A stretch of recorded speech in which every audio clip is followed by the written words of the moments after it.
자, 이런 상황에서 제가 이제 취업을 했어요. 이제 취업을 했는데, 저는 이제 중소기업만 쭉 다녔습니다.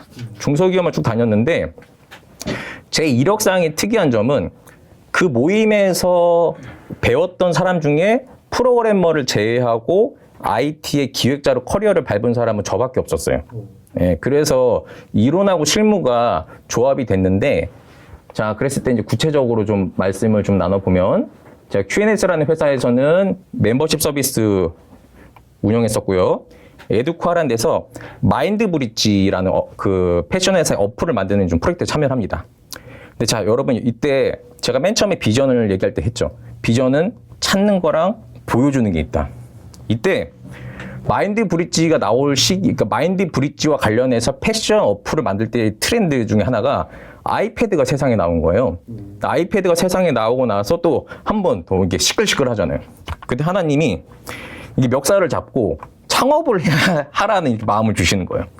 창업을 왜 갑자기, 그러니까 어떤 느낌이었냐면 멱살을 잡고 너 이거 해야 돼 막 끌어가는 느낌? 그럼 여러분 어떤 마음이 들까요? 자, 그렇게 멱살 잡고 하나님 막 이끌어 가시는 것 같아. 어떤 마음이 들까요? 해야 되죠. 해야 되는데 잘 되겠네? 약간 이런 마음이 들죠. 하나님이 이끌어주신다 생각하니까. 그래서 이제 제가 그때 뭘 했냐면 대중이 함께 만드는 잡지라 그래서 그 아이패드용 그 앱 서비스를 만드는 걸 진행을 하게 돼요. 그러니까 대중이 생각을 표현을 하는데 그거를 잡지식의 구성을 해가지고 예를 들어서 요런 식의 제작 도구를 거쳐서 요런 식의 표현하는 서비스를 기획을 좀 했었어요. 근데 이러면은 잘 돼야 되잖아요. 근데 이제 제 능력이 미치지 못해서 이 서비스가 프로토타입, 그냥 시범 케이스만 만들고 이제 접게 됩니다. 근데 여러분 근데 이게 재밌는 게 뭐냐면 여러분 혹시 하나님의 영감이 되게 뚜렷하게 주어졌다고 생각하는 일을 경험하신 분 있으신가요? 난 이 일을 되게 하나님이 뚜렷하게 영감을 주어서 한 것 같다. 자, 이거는 하나님이 뚜렷하게 생각을 주신 것 같다. 라고 할 때 저는 하나님이 이 당시에 이 안에 콘텐츠를 채워야 되잖아요. 그 콘텐츠 중에 하나로 동화책을 쓰게 했습니다. 그래서 되게 생뚱맞죠. 저라는 인간이 갑자기 동화책을 썼어요. 초롱불 소년이라고. 그러면 당신이 어떻게 하나님이 영감을 주셨다 이걸 확신해. 그냥 그 생각을 계속 머물게 하고 주입을 하면서 이거를 계속 풀어가지는 게 너무 자연스러웠어요. 내가 억지로 이거를 글을 쓰는 게 아니라 그냥 이 글이 자연스럽게 써지더라고요. 그러니까 이런 사례가 몇 가지 있는데 초롱불 소년이나 동화책은 간단히 말씀드리면 이 사람이 이제 저고요. 이제 이 사람이 이제 이 사파를 그린 이제 디자이너가 이제 사파를 그려줬는데 꿈을 발견해야지 이 초롱불이 밝게 빛나는 한 소년이 있었는데 이 꿈이 밝게 빛나지 않는 거예요. 그래서 이 초롱불을 밝게 빛나기 위해서 꿈을 찾기 위해서 이 소년이 여행을 떠납니다. 여행을 떠나는데 여행을 떠나면서 여러 가지 좋은 나쁜 일이 있었을 거잖아요. 근데 큰 위기를 이렇게 겪고 나서 이 소년이 이제 그 혼자서 남게 돼요. 혼자서 남아가지고 배를 타고 이제 가면서 어디를 가야 될지 모르겠는 거예요. 그래서 고민을 하다가 이 사람은 무인도에 도착을 하게 됩니다. 무인도에 도착을 하게 돼서 뚝딱뚝딱 집을 지었는데 이 집이 너무 아름다운 거예요. 그래서 이 아름다운 집을 나만 보고 있긴 아깝고 그다음에 초롱불도 나 혼자만 보고 있긴 아까워서 어떻게 하냐면 사람들한테 각자의 초롱불을 만들어주고 각자의 집을 만들기 위해서 무인도에 집을 남겨두고 떠납니다. 라고 할 때 이게 10년 전인가 쓴 건데 이렇게 살더라고요. 점점 이렇게 흘러가는 게. 그러니까 이런 것들이 이 당시에 제가 알았을까요? 제가 이런 식의 삶을 계속 살게 될지? 그런 건 몰라요. 그 당시는. 근데 가면 갈수록 하나님 비전과 내 삶이 맞으면 확증이 들어요. 그래서 저는 이런 좀 과정이 있었는데, 자, 그 다음에는 YBM 시사닷컴 가서 교육 서비스를 운영을 했고요. 그 다음에 유젠이라는 데를 가서 삼성전자 롯데닷컴 이 쇼핑몰 서비스를 운영을 하고요. 지로드 코리아라는 데 가서 제가 CTS 기독교 TV 방송 서비스 실무를 총괄적으로 이제 하게 돼요. 근데 여러분 여기서는 좀 다른 포인트가 있어요. 교육 쇼핑 방송이라는 다른 서비스를 경험한 건 약간 제 의도가 있었어요. 왜냐하면 자, 만약에 취업을 했어요. 그러면 2년 뒤에 바로 옮기고 싶어요?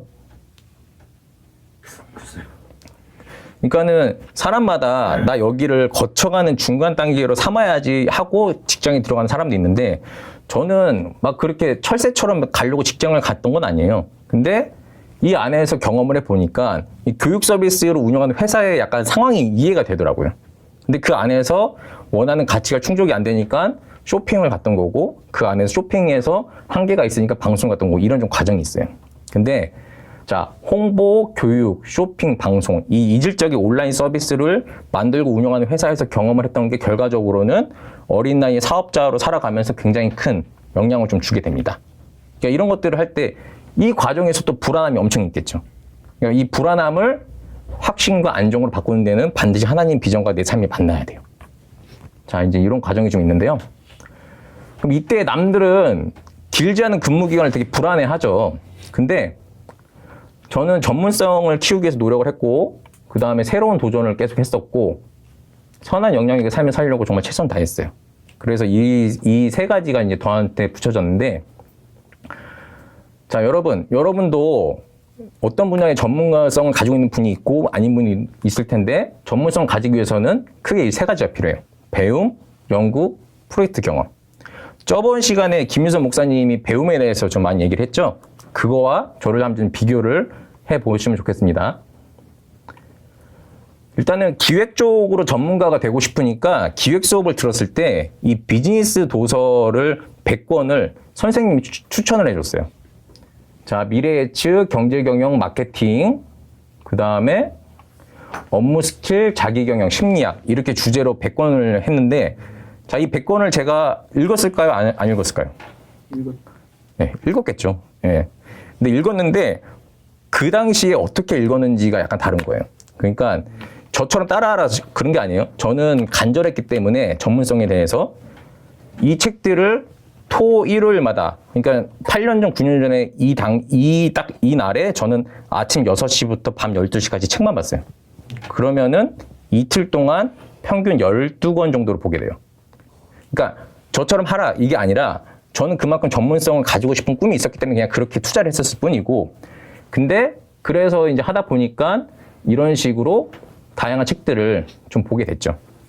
근데 이렇게 책을 보다 보니까 제가 천재가 아니니까 제 머리가 이 지식을 소화를 못하는 거예요. 그래서 어떻게 했냐면 꿈속에서 제가 이 지식들을 막 정리를 하고 있어요. 이렇게 막 하는데 이러면 죽겠다 싶어가지고 제가 뭐를 했냐면 요약 정리를 그때 했습니다.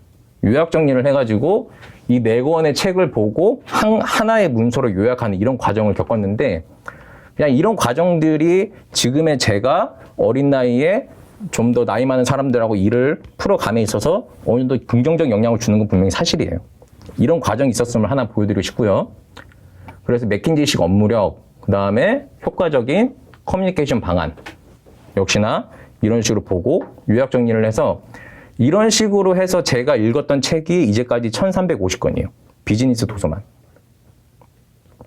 그래서 경영에 관한 최고의 저자 드러커 책도 당연히 읽었고요. 드러커 책을 읽은 다음에 제가 아까 그 콘텐츠 비즈니스를 만드는 일을 할 때 젊은 사람들을 위해서 이런 식으로 좀 더 대화 형식으로 풀어내는 것도 한번 좀 진행을 한 적이 있어요. 그러니까 드러커 책이 좀 읽기가 어렵거든요. 그랬을 때 지식사회에 대하여, 그 다음에 통섭의 길에 대하여, 그 다음에 꿈을 이뤄가는 습관에 대하여를 주제로 해서 제가 좀 더 이렇게 대화 형식으로 콘텐츠를 만들어서 사람들한테 첨부했던 적이 좀 있습니다. 그리고 학생들한테는 이런 식의 도서들 많이 추천을 했고요. 그 다음에 사회인들한테는 이런 식의 도서 많이 추천을 했습니다. 그래서 만약에 봤던 책이 있을 수 있죠? 그러면은 그냥 서로가 그만큼 더 공감대가 있는 거예요. 자, 그리고 비즈니스 사고력을 얘기할 때 제가 맥킨지가 또 나오는데 또 나오는 책은 그만큼 좋았던 거예요. 그래서 이런 식의 책을 읽고 마지막으로 디지털 시대의 이제 특징 같은 것들도 좀 읽었는데 이런 거 말고 그 다음에 이제 마케팅 쪽도 마찬가지고. 자, 여러분들도 물론 책을 많이 읽으시죠. 근데 책을 많이 읽어서 기본적으로 내가 쌓아놓은 그릇 안에서 모든 게 좀 풀어 가지는 거가 또 사실이에요. 배움이 있는 상태에서 그걸 풀어 가지는 거기 때문에 저한테 이런 배움이 좀 있었다. 그걸 같이 공유를 드리고 싶고요. 그래서 이제 경영적으로는 이런 것들. 네. 제가 일부러 나열식으로 좀 보여드리는 거는 이런 도서들을 읽었던 과정이 있기 때문에 여러분들하고 함께 더 잘 얘기 나눌 수 있는 거가 있습니다. 근데 지금은 이제 사업가로 살다 보니까 이 사업적으로 좀 중요한 책이 좀 달라져요. 그래서 생명이 돈보다 중요하다, 디테일이 중요하다, 프로페셔널 해야 된다, 츠타야가 가지고 있는 새로운 발상력, 장사는 전략이다 김희 선생님, 그 다음에 집단을 효과적으로 경영하는 방법, 그 다음에 그 지식을 효과적으로 또 습득하는 방법, 이런 것들이 지금 저한테는 지금 제일 중요한 도서로 바뀌어졌어요. 그래서 좀 이런 식의 좀 상황이 있는데, 여러분들도 여러분만의 인생 도서나 중요하게 생각하는 도서가 있겠죠. 그 도서들을 당연히 읽고 영상이나 강의를 듣고 저는 항상 배움의 그릇이 있는 상태에서 모든 게 풀어가신다. 그 시야를 같이 공유를 좀 하고 싶습니다.